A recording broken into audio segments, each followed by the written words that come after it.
Windows 10 Hyper-V has a feature called dynamic memory, and that allows us to make changes even with the servers running to the maximum and minimum amount of memory that it can use for RAM. So let's take a look at one of the servers where they're turned off and click Settings by right-clicking on it and go to Memory. Now we see here that RAM is set to around 4 gigabytes, but we also have dynamic memory checked as well. So dynamic memory is going to create a range of RAM that can be used if it's available.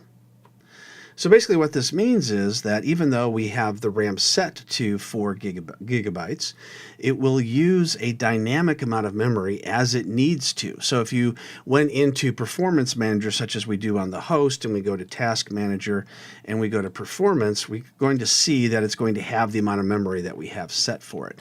But it's in reality going to use either more or less based on what it needs and what is set in the dynamic memory range. So in this case, we see that it has 512 megabytes, which is the minimum amount of memory for this type of virtual machine, but it also has the maximum amount of RAM set as well. Now, of course, it'll never get to that maximum, but it could end up using the minimum if we have dynamic memory checked. And unlike regular RAM, you can make changes to dynamic memory with the server running. So for example, we right-click on our running server, our virtual machine, and we go to memory. We can see that RAM itself is grayed out, but the dynamic memory can actually be changed. Let's go ahead and go back to our original one, which is turned off, just so we have all of our options available. Another advantage of using dynamic memory is that when not in use, other virtual machines can take advantage of the available memory if they need it.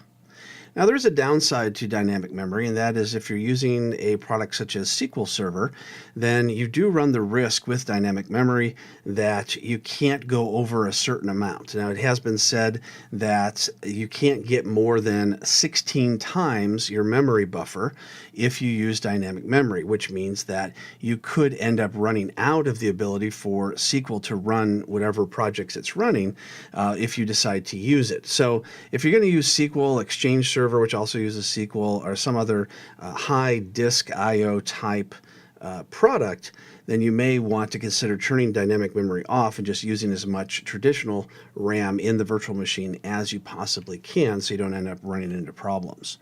So that is how you enable dynamic memory or disable dynamic memory in Windows 10 Hyper-V.